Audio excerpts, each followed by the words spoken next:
Japan is doing everything in its power to create the illusion that the Fukushima area is safe, recovering, even recovered.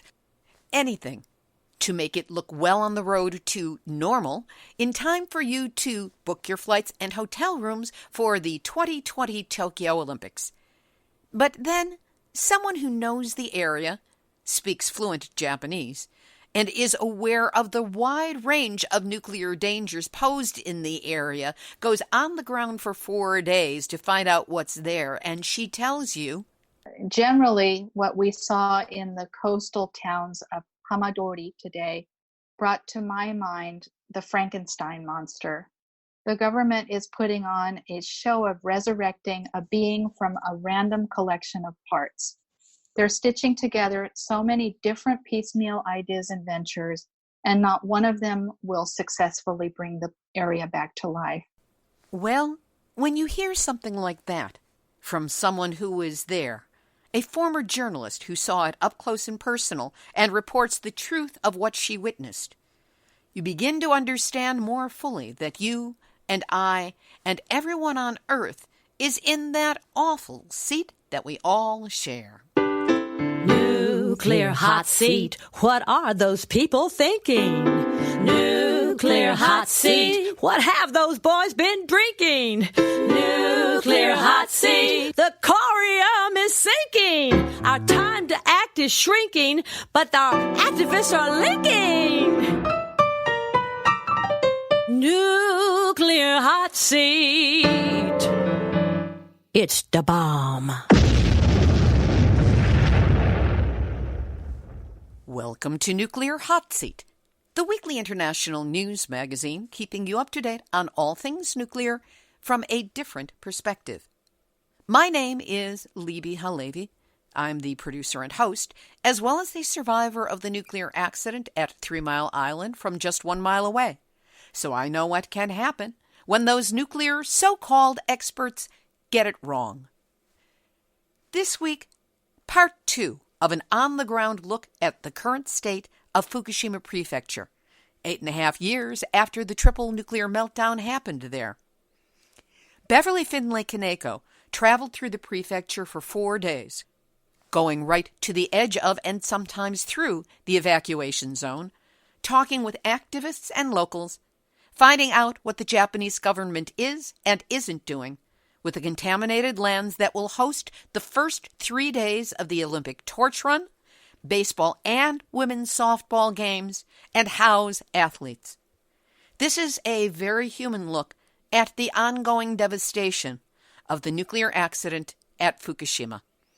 We will also have nuclear news from around the world, numbnuts of the week for outstanding nuclear boneheadedness, and more honest nuclear information than is allowed to be mentioned around the Thanksgiving table I'll be sitting at on Thursday. All that coming up in just a few moments. Today is Tuesday, November 26, 2019, and here is the week's nuclear news from a different perspective. Focusing on Japan this week, where Fukushima wants to serve athletes at the 2020 Olympics its rice, fruits, beef, and vegetables. It's part of an ongoing campaign to convince people that everything from Fukushima is normalized and A-OK. For example, Japan allows a maximum of 100 becquerels of cesium radioactivity per kilogram of food, and proudly proclaims that 9.21 million bags of rice were examined in 2018, and not a single one exceeded this Japanese limit. However, Nuclear Hotseat contacts in Japan say that Fukushima rice is routinely mixed with rice from other prefectures so that positive contamination levels are seen to be lower on a per-bag basis. This concern was also discussed in last week's Nuclear Hotseat number 439 in the interview with Beverly Findlay-Kaneko. As it stands, many countries, including China, South Korea, Hong Kong, Macau, Taiwan, and Singapore, all continue to maintain bans on some or all of the food from Fukushima, and South Korea is bringing in all of the food to be fed to its athletes during the Olympics. Pope Francis, who has been visiting Japan, called out on Monday, November 25th, for renewed efforts to help victims of Japan's 2011 triple disaster, earthquake, tsunami, and Fukushima meltdown, noting concern in the country over the continued use of nuclear power. The Pope stopped just short of intervening in the debate over nuclear power in Japan, but noted that in 2016, the Catholic Bishops' Conference of Japan made a statement saying, "What Japan has experienced in the 5.5 years since the Fukushima disaster convinces us that we must inform the world of the hazards of nuclear power generation and appeal for its abolition." Which leads us to Nuclear hot seat, nuclear hot seat, nuclear hot seat, nuts of the week. And rounding out the Pope news, a Japanese Catholic from Fukushima Prefecture plans to present locally grown persimmons to Pope Francis during his visit to Japan. Chuichi Ozawa from Koriyama City, a member of the Koriyama Catholic Church, has proposed presenting Aizu Mishirazu persimmons to the Pope to help dispel concerns about the safety of Fukushima produce due to the accident. Ozawa says if the Pope eats the persimmons, it will lift the spirits of Fukushima farmers. However, none of these persimmon are reputed to have been tested for radiation contamination. So hey, Francis, listen up. This is a propaganda alert. They want to use you to give Fukushima produce a pass when it comes to being concerned about its safety. So please, don't fall for it. Do not be a propaganda tool after you've just said so many things that are important about nuclear. And know that if you do, you will fully qualify as this week's Nuclear hot seat, nuts of the week. We'll have this week's featured interview in just a moment. But first, it's official. The holiday season is upon us. Time for me to share with you how thankful I am for your support of Nuclear Hot Seat throughout the year, throughout the years. It's very simple. Without the assistance of people like you to keep the show running, we could not keep going. Right now, the exciting news is that we're starting the website revamp, the goal being easier searchability, a great new look, and the capacity to keep uploading new episodes until the nuclear problem is solved or we reach the half-life of plutonium, whichever comes first. It is an important step for the show, and one that's been a long time coming. The problem is that it's going to be a major expense, well over and above regular operating costs, and we have to raise the money to cover it. Some of you have already provided financial support to go towards the new website, for which I'm deeply grateful, because that's what's allowing me to start the process. But we've still got a long way to go, and we'll need the help of a lot more of you to get this beautiful, more functional new website up and running. So if you're grateful for the kind of verifiable news you get here every week on nuclear issues around the world, please consider showing your gratitude with a donation. Any amount helps, be it a one-time donation to honor the holidays, monthly sustaining donations. It all helps to keep honest, verifiable nuclear information flowing out to you, the listeners. We make it easy to help. Just go to nuclearhotseat.com and click on the big red donate button. Know that whatever you can afford, you're helping to combat the nuclear menace in all its forms with solid, footnoted, reliably sourced information. That makes me deeply grateful that you're listening and that you care. Here's this week's featured interview. Last week, in Nuclear Hot Seat number 439, we spoke with Beverly Findlay-Kaneko about the current status of Fukushima. Beverly lived in Yokohama, Japan for 20 years until March of 2011, after the Great Eastern Japan earthquake. She worked at Yokohama National University and the Japan Times. Beverly has a master's degree in East Asian Studies from Stanford University and speaks Japanese fluently. Since returning to the U.S. from Japan, Beverly and her husband, Yuji Kaneko, have been active in raising awareness about nuclear issues, including the massive nuclear accident at Fukushima. Their main activities have included organizing speaking tours, giving presentations, networking in activist and nuclear-impacted communities in the U.S. and Japan, and I'm happy to say co-producing the annual Nuclear Hotseat Voices from Japan special to commemorate the anniversary of the start of the Fukushima disaster. Recently, Beverly and Yuji spent 4 days in Fukushima Prefecture with local activists to find out what life is like for those who are still trying to live there, as well as those who will never return. This is not a technical report on the site itself, but an eyewitness recounting of the human factor, what the world's worst nuclear accident has done to the people and the land, and how Japanese officials are trying to cover it up.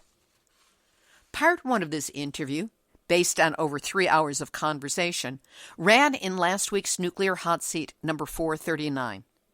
In today's Part 2, Beverly reveals pro-nuclear propaganda packaged as a very manipulative museum, takes us through dramatic changes in the towns of Tomioka, Aizu, and Namie, and brings us to within visual distance of Fukushima Daiichi itself. We pick up at the point where last week's interview ended. You continued on to Tomioka. How close is Tomioka to Fukushima Daiichi? Depending where you are in the town, it's around 4.5 miles away from Fukushima Daiichi. So it's very close. And that's where Kida-san used to live. So to get there, we drove through some tunnels and along the Tomioka River. We passed the Takigawa Dam.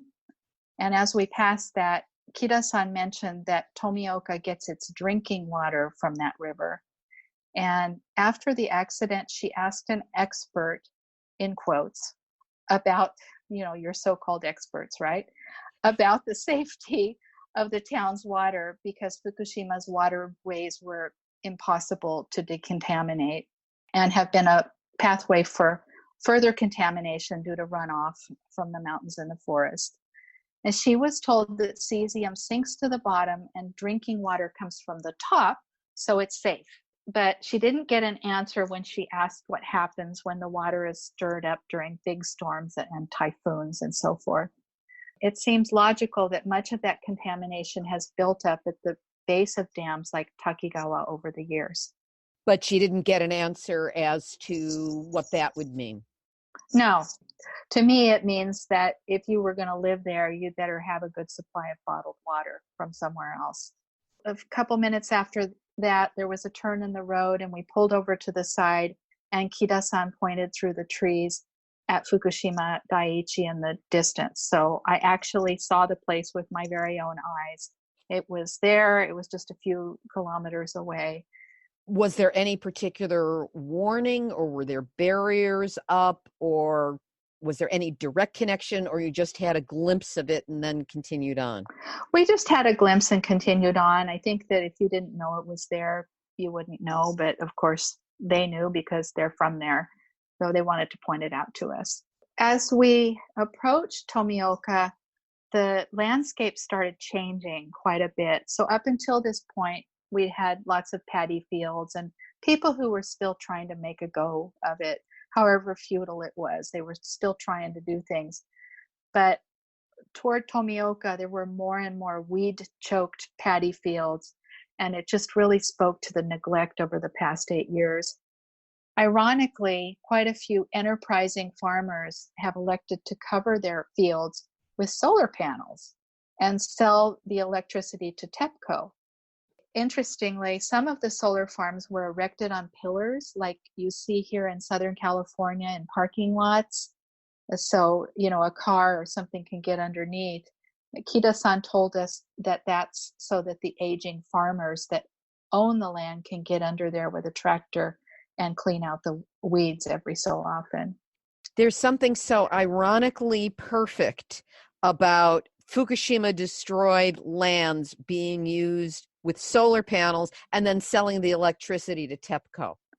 Yeah, well, that's one of their big platforms in reconstruction. One of the businesses that they're trying to foster is renewable energy and research.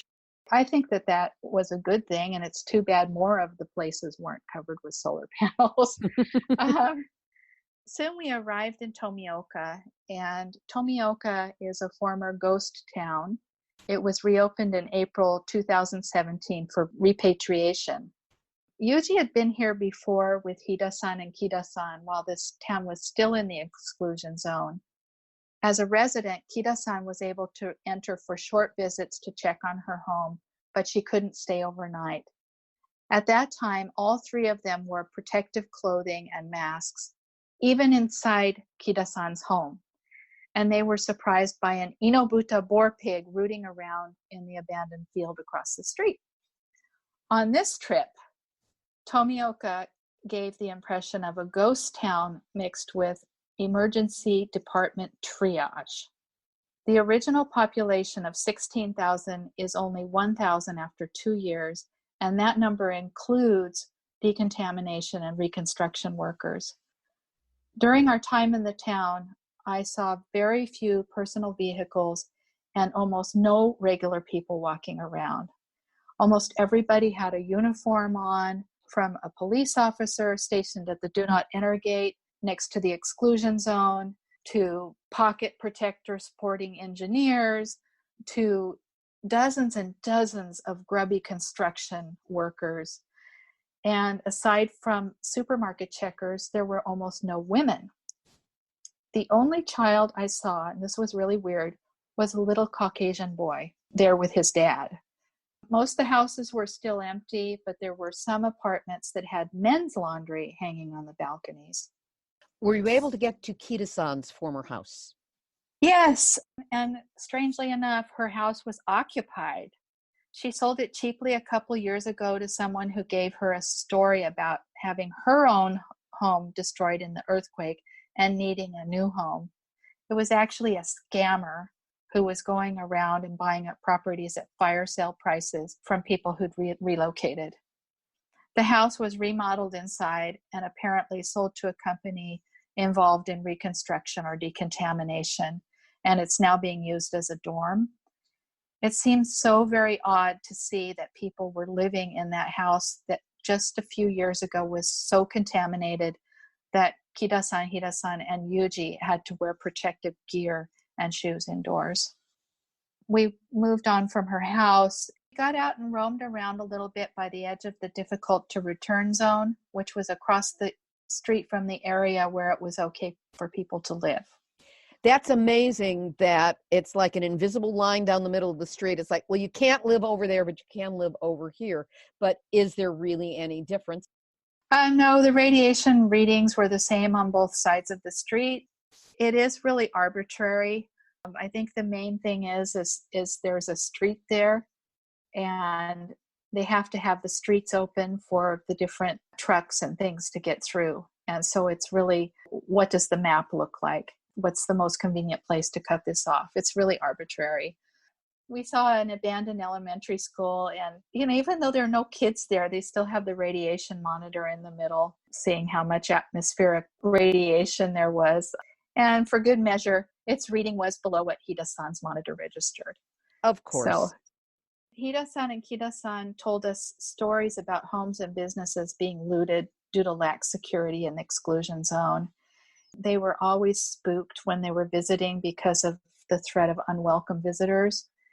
We strolled by a bamboo grove across from Kida-san's house, and she mentioned that one year thieves had come out in the spring and dug up all the contaminated bamboo shoots to sell on the black market. So don't buy things from the roadside stands. Isn't that supposed to be lucky bamboo, which is how it's sold? Yeah, luck of the draw, I guess. So we drove to another part of the town where a lot of reconstruction and a lot of new development has been taking place. And one of the big projects was called the Sakura Mall, which is really just a grocery store and some services attached. Again, there was the PR section with the racks of PR material promoting the town to people who might want to move there. or people who might want to visit. And again, Tomioka is how close to Fukushima Daiichi? About 4.5 miles away from Fukushima Daiichi. What kind of PR were they putting out? What were they saying? Well, one of the things was a $10,000 stipend for people that would move to Tomioka or various other municipalities in Fukushima and live there for 3 years or more. There was a big, slick booklet that touted all the modern technological investments being made in the exclusion zone, a big robotics industry that's starting, decommissioning science industry, and they've even developed a drone that helps catch the ubiquitous Inobuta boar pigs. There was one cute pamphlet that advertised Tomioka's charms for tourists, but it was obvious that most of the photos were taken pre-disaster and only during special events. What is not being promoted to potential residents is that Tomioka is home to a huge permanent disposal site to bury radioactive waste that the government started building and using in November 2017. The landfill encompasses 23 acres, which is 18 football fields. This is where decontamination waste like straw, ash, sewage sludge, weeds, and so on that are between 8,000 becquerels per kilogram and 100,000 becquerels per kilogram will be stored for eternity. I can understand why they wouldn't put that in any come on for people to move there. Some of the other things we saw in the town included a brand new Japan Atomic Energy Agency collaborative laboratories for advanced decommissioning science. And on the other side of the street was a newly built medical clinic, and it had a helipad in the parking lot. A helipad seems so unnecessary in a little town with 1,000 residents.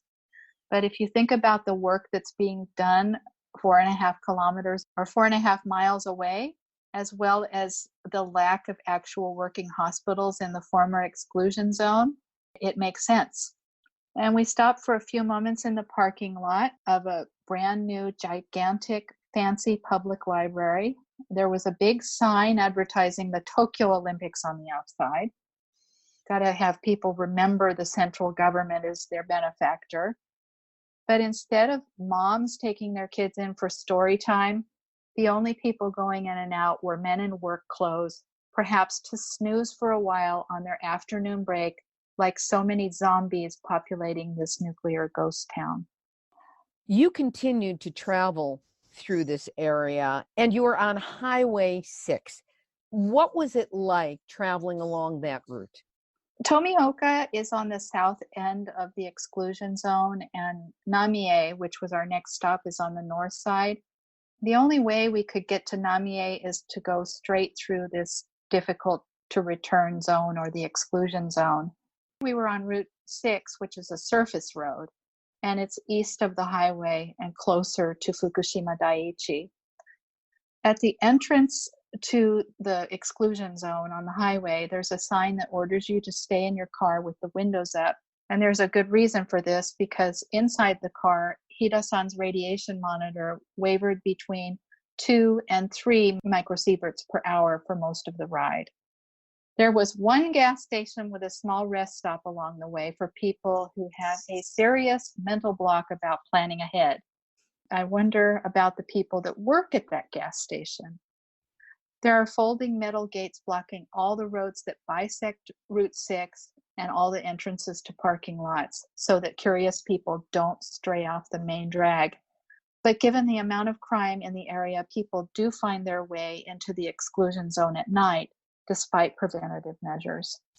What was it like being so close to the belly of the beast, being right there in and at the most dangerous part of the radioactive exclusion zone?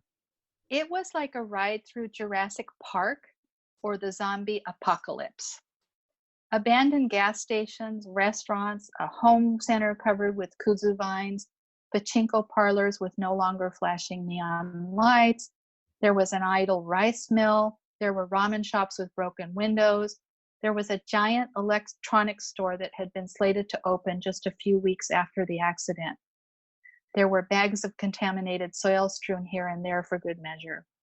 And there was a temple and a cemetery with gravestones that were decorated with fresh flowers for the fall equinox, reminding us that people do go in regularly to tend to the ancestors they had to leave behind.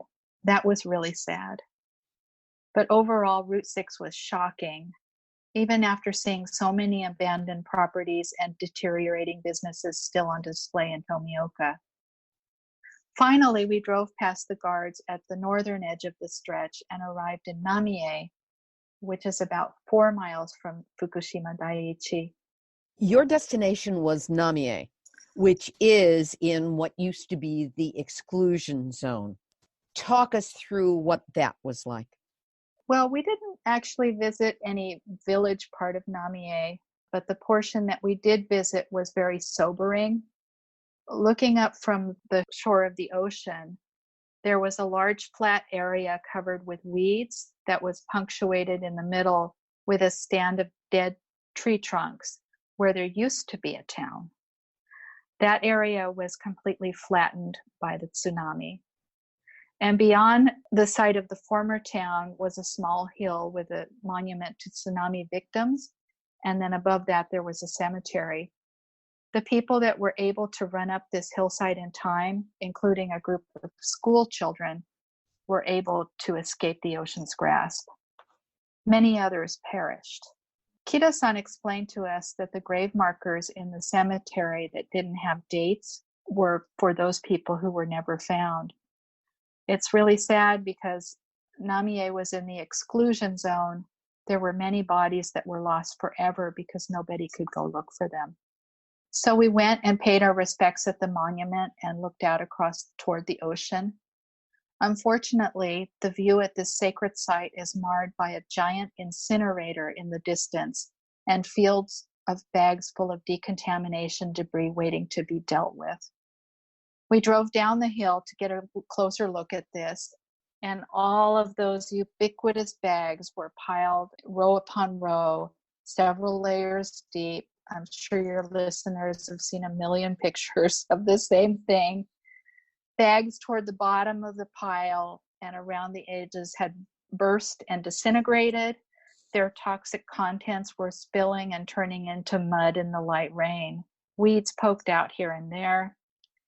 While lacking in the drama of bags rushing downstream during Typhoon Hagibis, I'm sure that this site and others like it filled with water too, washing contamination into the ocean and into the rivers, onto the land, to percolate down into the groundwater.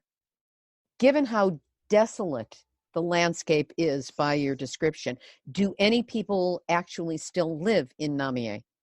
According to the Washington Post earlier this year, just 873 people, or under 5%, of an original population of 17,613 have returned to Namie. Kida-san and Hida-san estimate that it's really only about 500 returnees because the government always adds decontamination workers to the mix. They told us that there is no post office in Namie yet, but the Washington Post notes that there's a brand new school with only 5 students enrolled. Again, Japanese tax dollars at work. So that's about all we saw in Namie. Generally, what we saw in the coastal towns of Hamadori today brought to my mind the Frankenstein monster. The government is putting on a show of resurrecting a being from a random collection of parts. They're stitching together so many different piecemeal ideas and ventures, and not one of them will successfully bring the area back to life. But perhaps their end is in the effort alone. And the real story lies somewhere in the 23-acre radioactive landfill in Tomioka. The government may be enlisting mayors, council members, and would-be businessmen to be cheerleaders for reconstruction, but their goal is probably not restoring the lives of the former residents that they'd really rather have disappear from the equation. Your next stop was Miharu, and you had a very interesting trip to a museum there. Tell us about it. We visited a museum called Komutan, or the Center for Environmental Communication Building. Its goal is to allow children and people in Fukushima to talk and think about the future of Fukushima. And that's actually on the Komutan English language pamphlet that they have being distributed there. It's a really high budget museum and exhibition space about the Fukushima Daiichi nuclear disaster, radiation, and environmental protection. Children from all over Fukushima comprise the main visitors to the space. And this particular morning, we ran into two groups of fifth graders from different parts of the prefecture.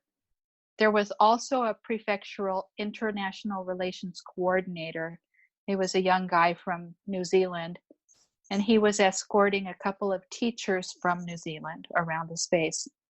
I have to admit that a lot of it is really well done, and I think even us nuclear activists would learn a lot from the many exhibits. It's engaging, it's fun, there are interactive exhibits, there are colorful displays, and there's computer games, and it makes it a really entertaining space. There's even a cool radiation cloud chamber, so kids can visualize actual ionizing radiation.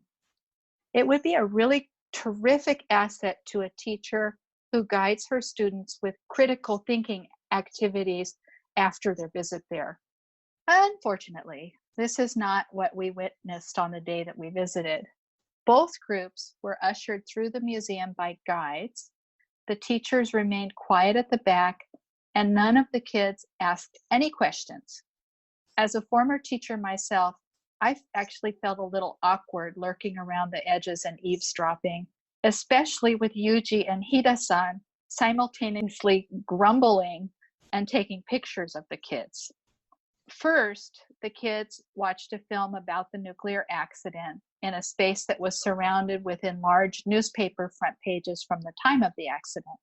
The kids that day, they were probably about 3 years old when the accident happened, and probably none of them have any memories of what happened.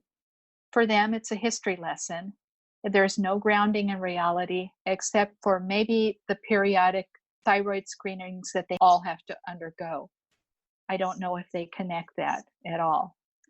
After the film, they're ushered to a big model of the accident site, and that was really amazing in its detail.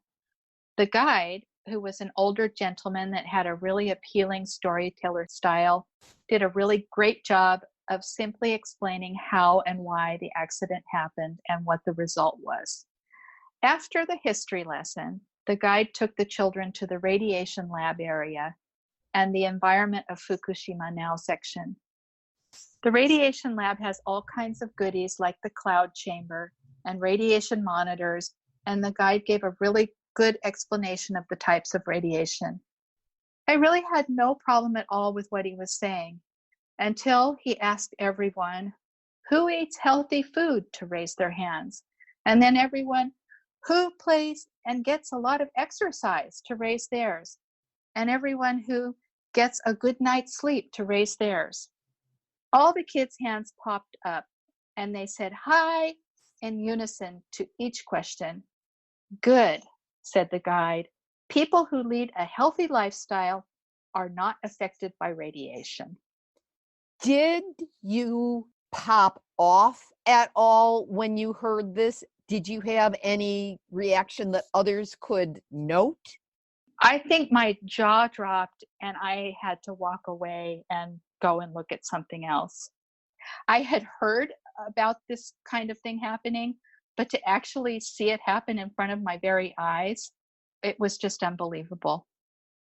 And of course, there was no contradictory voice coming out to tell kids. No, not at all. Other things that were in the space were an interactive map where kids could compare real-time radiation readings from various areas from now with those of April 2012. Of course, all the readings on the map were from rigged government monitors. So there's no discussion of the elevated radiation levels at the time of the accident. Radiation is being presented that's something around us all the time, and the overall impression that was given is that it's something that's under human control. The guide showed a group of children from Iwaki now, and Iwaki in 2012, and then just efficiently ushered them to the next exhibit. Curious fingers weren't encouraged to try out Namie or Tomioka, for example. And note that Iwaki was one of the less contaminated areas, and it actually hosted a vast number of nuclear refugees. I think it hosted the most nuclear refugees of all.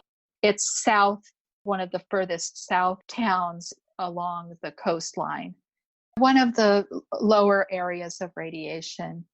But then again, it hosted so many refugees, and as an American with this sort of egalitarian, idealistic point of view, I would think it would be a really important lesson for the kids to understand why there are so many outsiders living in their town in order to stem the prejudice and discrimination that many of the people that evacuated to Iwaki have had to endure over these past 8 years. Forget about the radiation part. Let's talk about how we treat the refugees that are actually in our midst.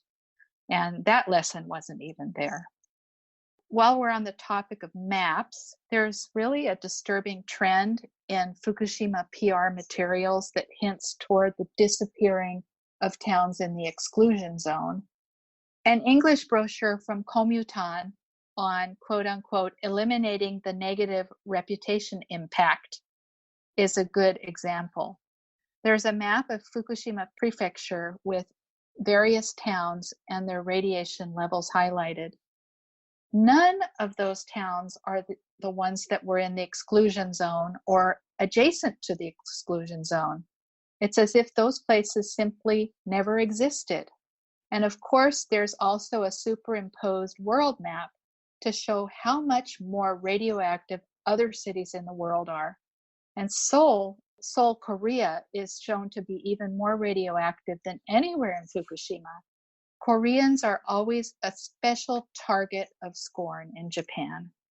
Yuji found it very disappointing that in addition to the lack of honest discussion about radiation levels and their meaning in terms of the accident, that the kids were ushered away from the decontamination lab, which actually had many details about the efforts being made to clean up the environment.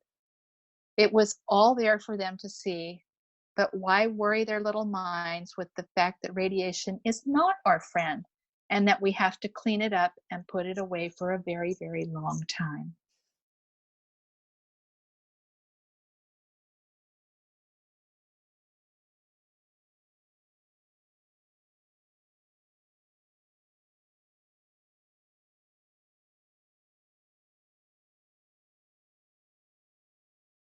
The programmed ignorance is staggering. There is such an intentional and malign thinking behind this to steer people completely away, especially children, completely away from the truth about Fukushima. And of course, they say history is always written by the winners. And so it sounds like the government of Japan, TEPCO, Dentsu, the PR agency, they're rewriting the history of Fukushima to make it no big deal. Right. So I had an interesting encounter on my way out of the museum. There was a young female tour guide that I had a chance to talk to. I asked her where the kids were visiting from that day, and then asked if there's a different understanding depending on where visitors have come from in the prefecture. She said that people from Hama and Nakadori are closer and more sensitive than the groups from Aizu, for example. People from Aizu see it as somebody else's problem. She told me that she's from Koriyama, and she has a little 3-year-old daughter at home. She said she worked at a department store at the time of the earthquake and had to help shoppers shelter and stay safe, and that she'd been involved with nuclear refugees from the towns around the plant. I asked her how it was having a small child in Fukushima, and she told me that she manages because food products from all over Japan are available, so she doesn't have to feed her little girl things she doesn't trust. She's actually not feeding her child food from Fukushima while she can prevent that from being done. She was very reasonable and realistic about the situation. I got a feeling that there was a little bit of honne and tatemae at work. And these words in Japanese are the actual truth is honne, the truth inside your heart. And the tatemae is the truth that's meant for public consumption. I wondered, what is Fukushima's actual truth? Because this was a real gray zone. This was somebody who was working in this place that's kind of meant to educate the kids, but is doing such a job of whitewashing over it. And yet she goes home and she has all the struggles that any mother living there would have trying to raise a child in a contaminated environment. And she recognizes that. I really felt for her. I saved my anger for the prefectural international relations coordinator that was guiding the two teachers from New Zealand. He was all dressed up in a snazzy Fukushima Prefecture logo emblazoned polo shirt. He obviously wasn't taking them around to the kinds of places we had visited. Rather, he was feeding them the prefectural government propaganda and sending them home to regurgitate it to their students back in New Zealand. The coordinator himself was young, probably in his mid-20s, and to give him a break, he was probably very naive, and he was very in love with his big adventure in Japan, copy editing propaganda and guiding around groups of foreigners to help polish Fukushima's image in the world's eye. The last stop on your trip in Fukushima Prefecture was Aizu. Aizu is on the far western side of the prefecture, and we were there to visit Chikako Chiba. She was one of our guests on Nuclear Hotseat Voices from Japan 2018 Thyroid Cancer Special. She directs the Ajisai no Kai support group for thyroid cancer victims. Her husband was a regional representative in the government until he retired, and Chiba-san herself has run for office on an anti-nuclear platform. They also have a nonprofit to help disabled people. So the two of them are no strangers to public service, and they know their way around government and bureaucracy. This is an important thing. On its surface, Ajisai no Kai is a support group for families affected by thyroid cancer. It's a chance for the families to compare notes with others in the same situation and for moms and kids to shore each other up. They gather occasionally in Chiba-san's large and warm living room to do crafts like flower art and just to relax. Chiba-san told us of a little girl who was going to have surgery soon and how an older girl reassured her by pulling away the neckline of her blouse and showing her her scar and saying, "Don't worry, I have one too. You're going to be just like me." Oh. Yeah.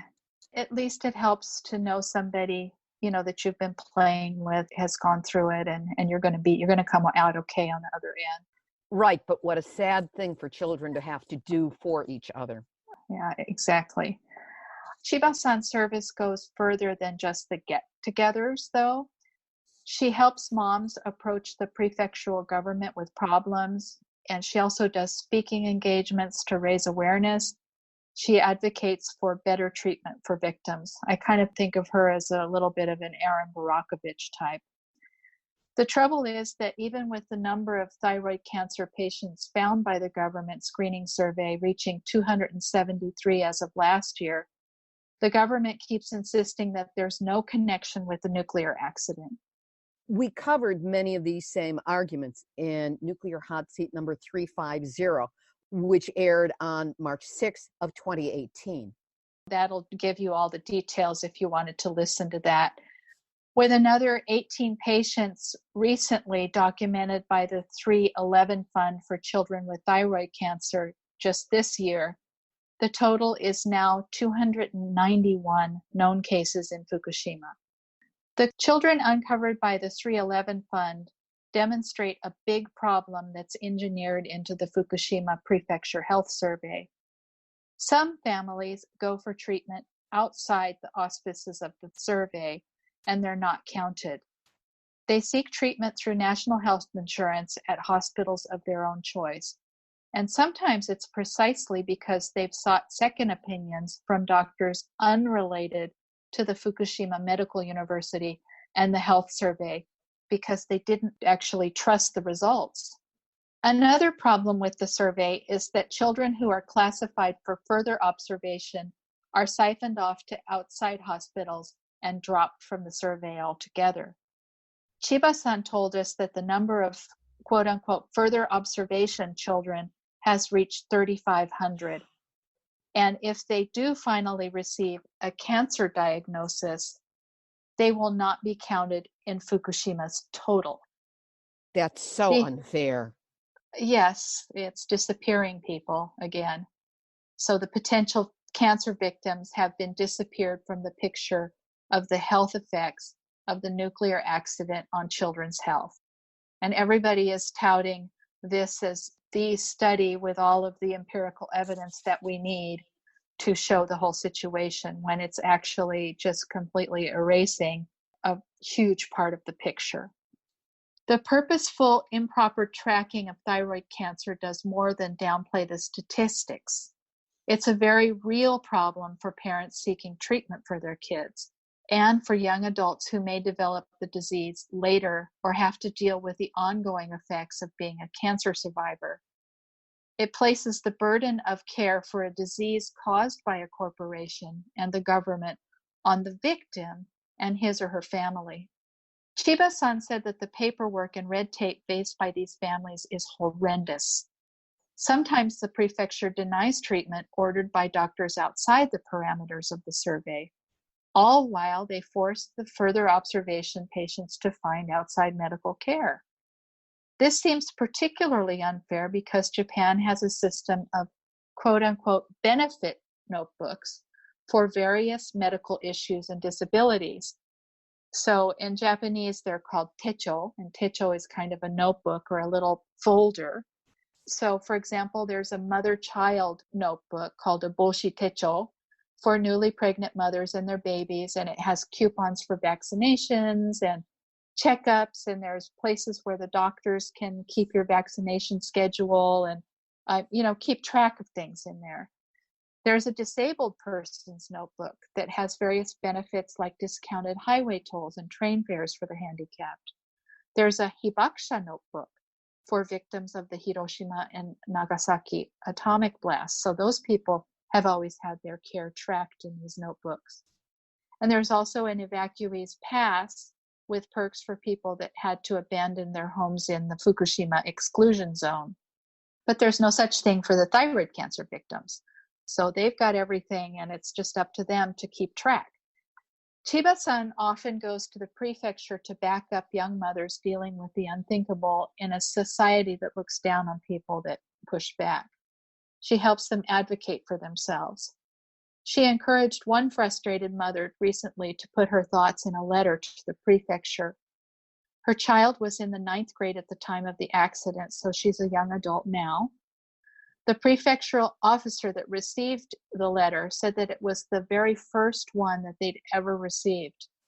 Chiba-san allowed me to translate the letter and share it with the listeners of Nuclear Hotseat. So here's what the mother wrote. It has been 8 years since the disaster. Everywhere you look, the catchphrase is reconstruction.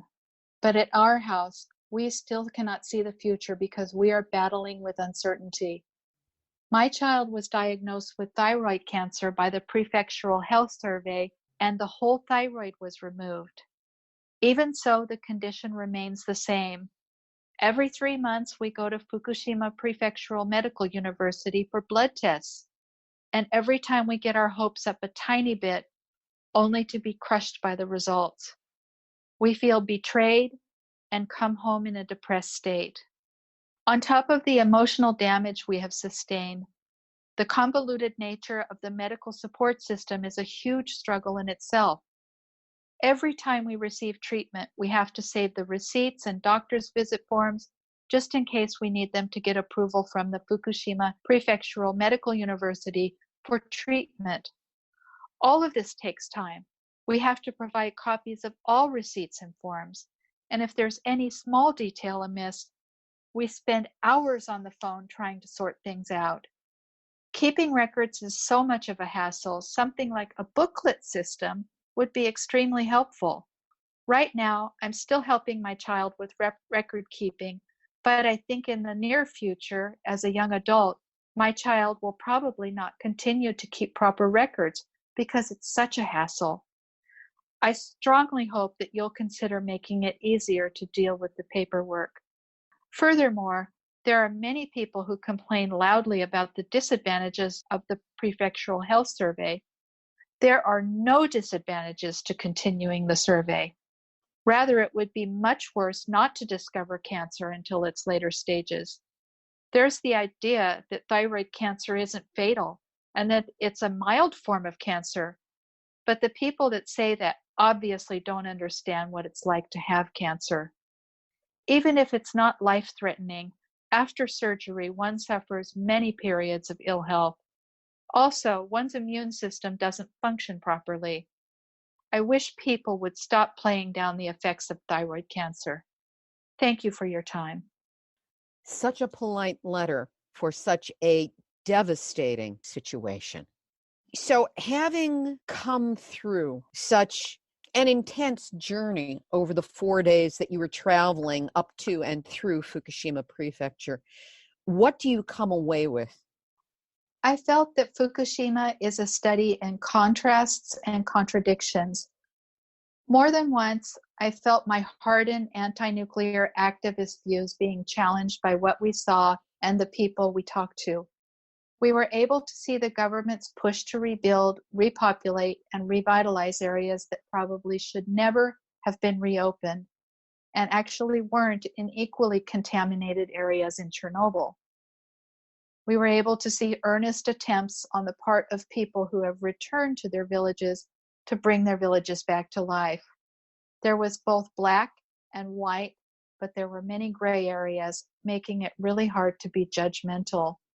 But the sheer magnitude of the problem hit me in a way that hasn't in the past, whether on my own trip to Fukushima City a few years ago, or in conversation with my husband, friends from Fukushima, or fellow activists.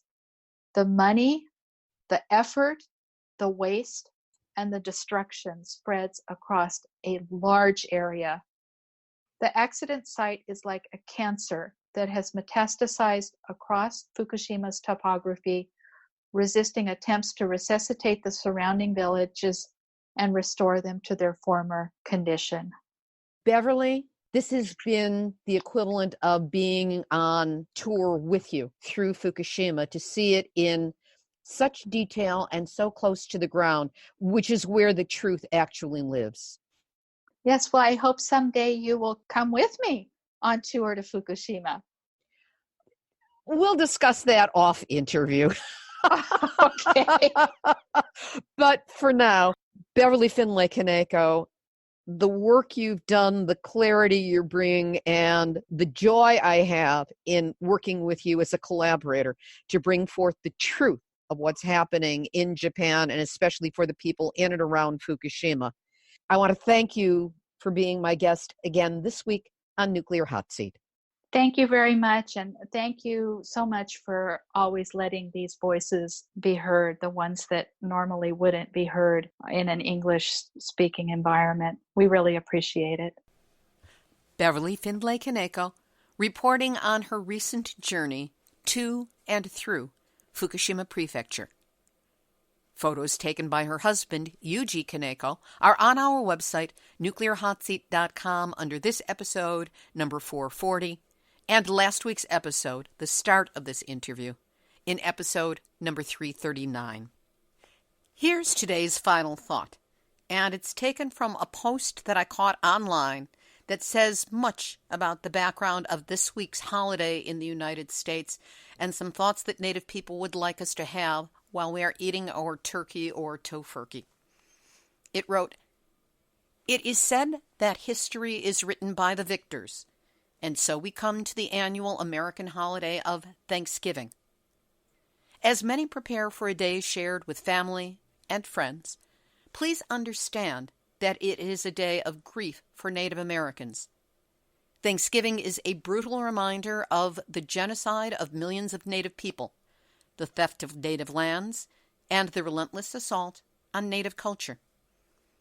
If you are truly grateful for your presence on our beautiful Turtle Island, recognize that it came with an enormous price and the near genocide of those who welcomed you here.